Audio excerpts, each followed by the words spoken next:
क्या आपके दही वड़ा भी तलने के बाद सख्त हो जाते हैं? तो फ्रेंड्स, आज कनक्स किचन में बनाएंगे बिल्कुल रुई जैसे मुलायम और जालीदार। आप देख सकते हैं इसका टेक्सचर।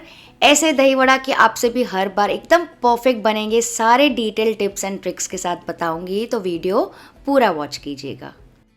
तो फ्रेंड्स, इसके लिए मैंने ली थी 2 टाइप की दाल। ये देखिए, मैं आपको दिखा देती हूँ। 1 कप मैंने ली थी सफ़ेद उड़द की दाल, और साथ ही मैं यूज़ कर रही हूँ 1/4 कप ऑफ ये छोटी वाली जो पीली वाली मूंग दाल होती है ना, वो। इन दोनों को मैंने क्या किया था, अच्छे से 2 से 3 बार धो के और सोक कर दिया है।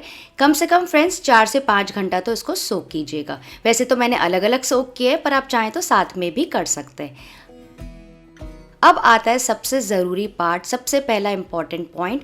इसका पूरा एक्सेस पानी हम निकाल देंगे। तो मैं क्या कर रही हूँ, सबसे पहले इसको ना मैं छन्नी में डाल दूंगी। यही सीक्रेट है फ्रेंड्स सॉफ्ट दही वड़ों का। इससे क्या होगा, पूरा एक्सेस पानी पहले निकल जाएगा, और फिर पानी तो क्या है, हम बाद में भी एडजस्ट कर सकते हैं।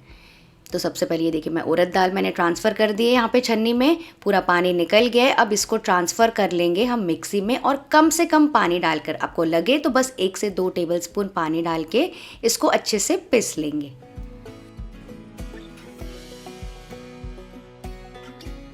तो ये देखिए फ्रेंड्स, कितना बढ़िया स्मूथ मिक्सचर रेडी हो गया। हल्का सा दरदरा पेस्ट आपको लग रहा होगा, लेकिन वो एकदम परफेक्ट है दही वड़ों के लिए। तो इसको हम ट्रांसफ़र कर लेंगे एक बड़े से बोल में। तो फ्रेंड्स, पहले से ही बड़ा बोल यूज़ कीजिएगा, क्योंकि आगे हम एक ट्रिक करने वाले हैं।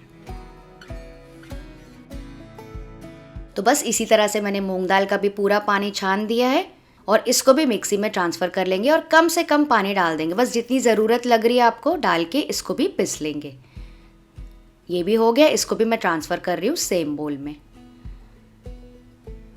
अब इन दोनों दालों को ना फ्रेंड्स मिक्स करेंगे। अब इसमें अभी हमको कुछ भी नहीं ऐड करना है। सबसे पहले इसको लगातार फेंटते जाएंगे एक ही डायरेक्शन में, करीबन 8 से 10 मिनट के लिए। आप देख सकते हैं कैसे मैं कर रही हूँ।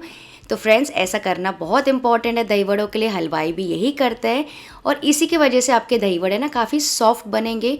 क्योंकि क्या होता है ना, इसमें हवा भर जाती है, और साथ ही एक्चुअली हाथों की एक्सरसाइज भी हो जाती है।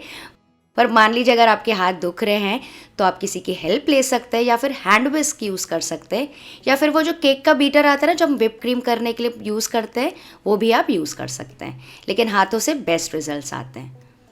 तो बस इसी की वजह से मैंने आपको बोला था, आपको स्पेस मिले तो पहले से ही बड़ा बोल यूज़ कीजिएगा।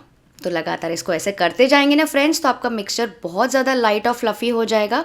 तो फिर बाद में आपको बेकिंग पाउडर, बेकिंग सोडा डालने की बिल्कुल भी ज़रूरत नहीं पड़ेगी। तो फ्रेंड्स, फेंटने के समय मान लीजिए अगर आपको ऐसा लगे तो मिक्सचर थोड़ा सा गीला हो गया है, तो आप क्या कीजिए, इसमें 2 टेबलस्पून सूखा चावल का आटा, नहीं तो 2 टेबलस्पून बारीक सूजी भी ऐड कर सकते हैं। तो भी आपके दही वड़े एकदम परफेक्ट बनेंगे।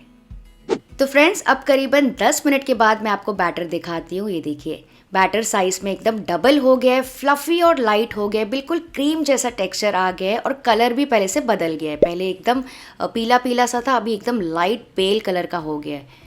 बिल्कुल ऐसा आपका बैटर होना चाहिए फेंटने के बाद। अब फ्रेंड्स, इसको टेस्ट करना है कि आपने ठीक से इसको फेंटा है कि नहीं। कम तो नहीं फेंटा है, ज़्यादा तो नहीं फेंटा है। तो इसके लिए हम एक टेस्ट करेंगे। अपने हाथों में थोड़ा सा मिक्सचर ले लीजिए, और अपने हाथों को ऐसे अपसाइड डाउन कर लेंगे। आप देख सकते हैं ऐसे, वो देखिए मिक्सचर नीचे गिर रहा नहीं है, वहाँ पे रुका हुआ है बिल्कुल क्रीम जैसा। वैसे आप चाहें तो बोल को भी उल्टा करके चेक कर सकते हैं, और मैजिक देख सकते हैं, वो गिरेगा नहीं। ये एक टेस्ट आप कर सकते हैं। या फिर दूसरा टेस्ट क्या है ना, एक थोड़ा सा जो मिक्सचर है पानी के बोल में डाल दीजिए। आप देख सकते हैं एकदम ऊपर आ रहा है, बिल्कुल कॉटन जैसा ऐसा फ्लोट हो रहा है।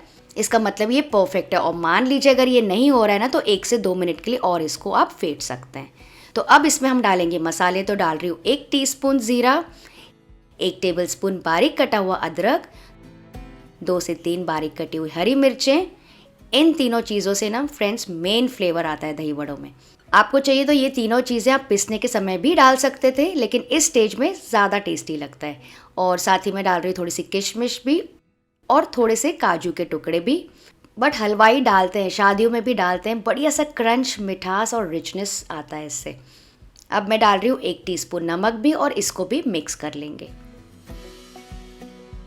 तो फ्रेंड्स अब देखा जाए तो दही वड़ों का पूरा बैटर रेडी हो गया है, लेकिन फ्राइंग करने से पहले ना हम एक और तैयारी कर लेते हैं। एक बड़ा सा बोल लेंगे, तो यहाँ पे मैं डाल रही हूँ अभी के लिए गर्म पानी। एक्चुअली हमको चाहिए कुनकुना पानी, पर जब तक हम अपने वड़े फ्राई करेंगे ना ये कुनकुना हो जाएगा।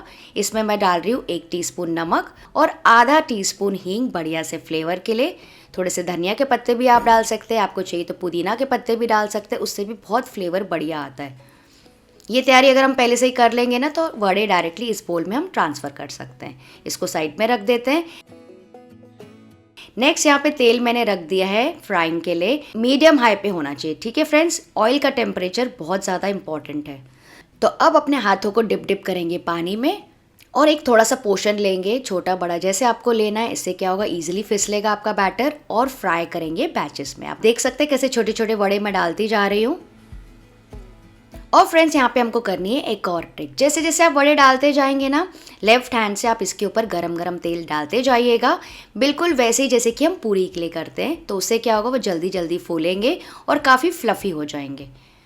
तो इसी तरह से सारे वड़े डालते जाइए और फ्राई करते जाइए। और फ्रेंड्स इसको हाई फ्लेम पे बिल्कुल भी फ्राई नहीं करना है गलती से भी, वरना ऊपर से बढ़िया कलर तो आ जाएगा लेकिन अंदर से एकदम कच्चे रह जाएंगे। और लो फ्लेम पे भी नहीं करना है, वरना ये बहुत सारा तेल पी लेंगे। तो ऐसे मैं फ्राई करती जा रही हूँ। और फ्रेंड्स आपको ये मैं एक और चीज़ दिखाती हूँ। ये देखिए पास से आप देख सकते हैं वो अपने आप ही रोल हो रहा है। जब थोड़ा सा पक रहा है ना, अपने आप ही अपने प्लेस पे रोल हो रहा है, फ्लफ़ी हो रहा है। इसका मतलब आपने जो बैटर है अच्छे से फेंटा है।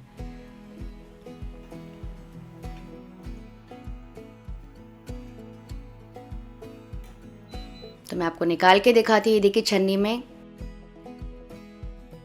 दिख रहे हैं ना, बहुत ज़्यादा क्रंची। लेकिन इसको हमें ऐसे नहीं खाना है, वैसे आप चाहें तो ऐसे भी इंजॉय कर सकते हैं। इसको तुरंत से डाल देंगे इस कुनकुने पानी में, तो ये अच्छे से नमक और हींग को भी सोक कर लेंगे। इसी तरह से सारे बैचेस को हम फ्राई कर लेंगे और डाल देंगे इस पानी में। तो फ्रेंड्स यहाँ पे भी बोल काफ़ी बड़ा रखिएगा क्योंकि ना फूल जाते हैं। तो फ्रेंड्स इससे पहले कि सारे वड़े फूल जाए, मैं आपको एक वड़ा कट करके दिखाती हूँ। ये देखिए फ्रेंड्स, आप देख सकते हैं कितना ज़्यादा सॉफ्ट और जालीदार है। अभी तो अच्छे से इन्होंने पानी भी नहीं पिया, और जब हम इसके ऊपर दही डालेंगे ना, मज़ा ही आ जाएगा खाने में। तो अब इनको पानी में ही रहने देंगे कम से कम 15 से 20 मिनट के लिए, ताकि अच्छे से पानी को सोक कर ले, डबल हो जाए और सॉफ्ट हो जाए।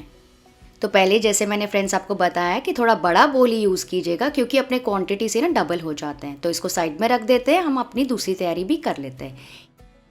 अच्छा फ्रेंड्स, आज मैंने क्या किया है ना, दही वड़ों को तल के डायरेक्टली पानी में डाला है ताकि बढ़िया तरीके से सोक हो जाए, सॉफ्ट हो जाए। लेकिन आप चाहें तो काफ़ी सारे वड़े तल के इसको कोई भी एयरटाइट कंटेनर में स्टोर कर सकते हैं, और ये ना फ्रिज में 8 से 10 दिनों तक के अच्छे रहते हैं, बिल्कुल भी ख़राब नहीं होंगे। फिर आप इसके कांजी वड़ा, दही वड़ा, मेदू वड़ा, सांभर वड़ा कुछ भी बना के एंजॉय कर सकते हैं। यहाँ पे मैंने जमाई थी आधा लीटर दही, तो इसको हम डायरेक्टली नहीं यूज़ करेंगे। इसको मैं दूसरे बोल में डाल के ऐसे छान रही हूँ। आप देख सकते हैं थोड़ा थोड़ा मिक्सचर ऐसे डाल के छानते जाएंगे, और इसके ऊपर आपको चाहिए तो चम्मच प्रेस करते जाइए या फिर स्पैचुला से। और नीचे आप देखेंगे ना फ्रेंड्स, ये स्टेप करने का मकसद ये है कि दही बिल्कुल हलवाइयों जैसी स्मूथ, क्रीमी और वेलवेटी हो जाती है। ये देख सकते हैं आप इसका टेक्सचर कितना बढ़िया है, वरना नॉर्मली अगर आप दही को डायरेक्टली फेंटेंगे ना तो ये टेक्सचर नहीं आता है। और पानी फ्रेंड्स हमको यहाँ पे बिल्कुल भी ऐड नहीं करना है। तो ये गाढ़ी दही रेडी हो गई है, कितनी मज़े की दिख रही है।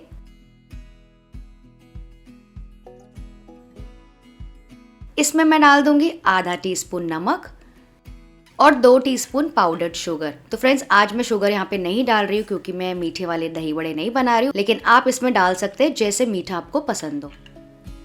तो हमारी दही रेडी हो गई। चलिए वड़े भी चेक कर लेते हैं। तो फ्रेंड्स ये देखिए, आप डिफरेंस देख सकते हैं। पहले कैसे थे वड़े जब हमने फ्राई किए थे, बिल्कुल गोल्डन ब्राउन, और अब फूल के एकदम डबल हो गए और ऊपर की सतह जो है ना एकदम वाइट हो गई है, मतलब इन्होंने पानी अच्छे से सोक कर लिया है। तो फ्रेंड्स अब सर्विंग से पहले क्या करेंगे ना, इसको हल्का सा स्क्वीज़ कर लेंगे। फ्रेंड्स बहुत हार्डली स्क्वीज़ मत कीजिएगा क्योंकि ये टूट सकता है। बिल्कुल हल्का से जो पानी अंदर सेंटर में रहता है ना, उसको रहने दीजिएगा, बहुत अच्छा टेस्ट आता है उससे। और इसको प्लेस कर लेंगे प्लेट में जिसमें भी आप सर्व कर रहे हैं। तो बिल्कुल हल्के हाथों से इसे निचोड़ते जाइए और प्लेट में रख दीजिए।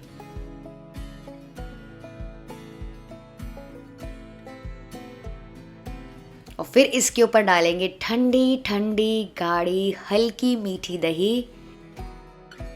ओ माय गॉड फ्रेंड्स, आप देख सकते हैं कितनी वेलवेटी लग रही है हमारी दही। मुंह में ही पानी आ गया। फ्रेंड्स, आपको दही वड़ा पसंद है कि नहीं, मुझे कमेंट करके पक्का बताइए। साथ ही डालेंगे खट्टी मीठी इमली की चटनी, सब तरफ डाल दीजिए। अगर आपको ज़्यादा मीठा पसंद है तो ज़्यादा डाल सकते हैं। तीखी वाली हरी चटनी, ओ माय गॉड फ्रेंड्स, मैं क्या ही बताऊं। इन दोनों का वीडियो है मेरे चैनल में, आप चेक कर सकते हैं। थोड़ा सा भुना जीरे का पाउडर,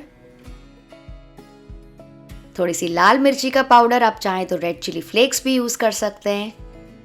चाट मसाला, आप चाहें तो इसके ऊपर धनिया डाल सकते हैं। जो मसाले फ्रेंड्स आपको पसंद है, आपको चाहिए तो सेव डाल सकते हैं, सूखा पूरी तोड़ के डाल सकते हैं, बूंदी डाल सकते हैं। बूंदी भी बहुत ज़्यादा टेस्टी और क्रंची लगती है इसके साथ। सेव डाल सकते हैं, अनार भी डाल सकते हैं, जैसे आपको गार्निश करना हो, जैसे आपका पसंद हो चाट बनाने का। चलिए मैं आपको तोड़ के भी दिखाती हूँ। ओ माय गॉड, देखिए कितना ज़्यादा सॉफ्ट, जूसी और एरी है। आप इसकी जाली भी देख सकते हैं, एकदम मुंह में घुल जाने वाले दही वड़ा बने हैं। तो फ्रेंड्स, इस वीडियो को अगर आपको थोड़ा भी अच्छा लगा तो लाइक शेयर ज़रूर कीजिएगा। चैनल को भी सब्सक्राइब कर लीजिएगा और कमेंट करके बताइएगा आपको आज का वीडियो कैसा लगा, और इस होली में ज़रूर ट्राई कीजिएगा। और फ्रेंड्स, अगर आपको इनको फ्राई नहीं करना है तो आप इनको अप्पे पैन में भी बना सकते हैं। और अगर आपको ऑथेंटिक इमली खजूर की चटनी और ग्रीन चटनी देखनी है तो यहाँ पे वीडियो को क्लिक करके चेक कर सकते हैं। चलिए, आप सब अपना ख्याल रखिएगा। Bye bye.